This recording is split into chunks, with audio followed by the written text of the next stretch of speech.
Hi hello मैत्रिणी, good morning. Shri Swami Samarth. हे पहा मैत्रिणी, सकाळच्या वाजले आहेत 4:45 आणि मी आता आंघोळ करणार आहे. माझी आता आंघोळ झालेली आहे. मी झाडून वगैरे घेतलं आणि देवपूजा करायला बसलेली आहे. कारण आज आहे रविवार असल्यामुळे सगळ्यांना सुट्टी आहे आणि आमचं रात्री अचानकच ठरलेलं आहे बाहेर जाण्याचा प्लॅन. कारण आम्ही आणि आमच्याबरोबर एक दुसरी जोडी आहे, ती आणि आम्ही जाणार आहेत बाहेर. कारण त्यांना पण रविवारी सुट्टी असते आणि मालकाला पण रविवारी सुट्टी असते. हे पहा, माझी आता देवपूजा करून झालेली आहे आणि मी पहिला किचन साफ करून घेते वल्ल्या कपड्यानी. नंतर मी कापड टाकून घेतला आणि केस थोडे सुकलेले आहे, तर मी पहिलं म्हटलं आता केसाला ना शिरम करून घेते.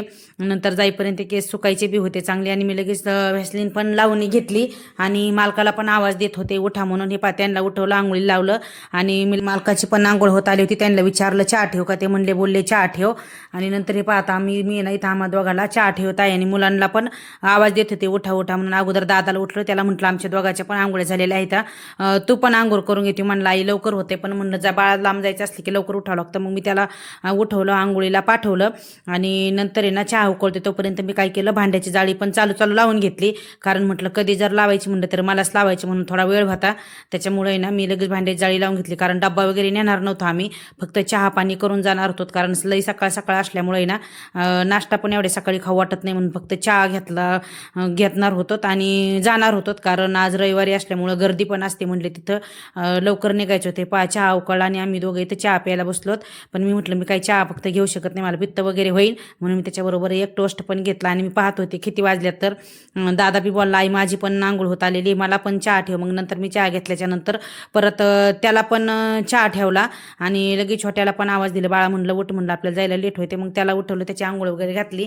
पाहता आम्ही जाण्यासाठी न त्याने रस्त्याने मी ॲपल वगैरे मुलांना खायला घेतलेले आहेत. आणि बारकं उठून परत गाडीत माझ्या मांडीवर झोपायचं म्हटलं, त्याला झोपायला घेतलं मालकाने. मग थोडा वेळ गाडी चालवली आणि इथे ना रस्त्याचे कामं चालू होते, खूप म्हणजे जागा चालू कामं होते आणि एकच साईड चालू होती.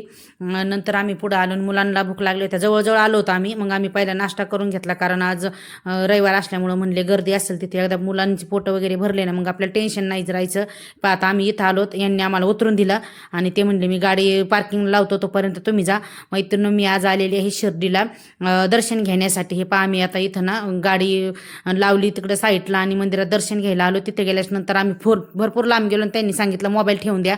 परत आम्ही मोबाईल ठेवायला गेलो, कारण तिथं मोबाईल अलाउड नाही आहे. नंतर बाहेर आल्याच्या नंतर आहे ना मोबाईल वगैरे घेतला, थोडे फोटो वगैरे काढले. तिथं खूप गर्दी होती. आम्ही आता निघालो आहे तर घरी येण्यासाठी, कारण मुलांना पण भुका लागल्या, त्यामुळे आम्ही काही जास्त वेळ तिथं थांबलो नाहीत. नंतर हे पहा आम्ही ना एका हॉटेलमध्ये जेवायला थांबलोत आणि तिथून पण निघलो होतो, कारण खूप टाईम झाला होता. आता आम्ही आलेलो इथं घरी, कारण 11 साडे 11 वाजले होते आम्हाला घरी यायला. बाय मैत्रिणी, भेटू परत नेक्स्ट ब्लॉगमध्ये. तोपर्यंत गुड नाईट.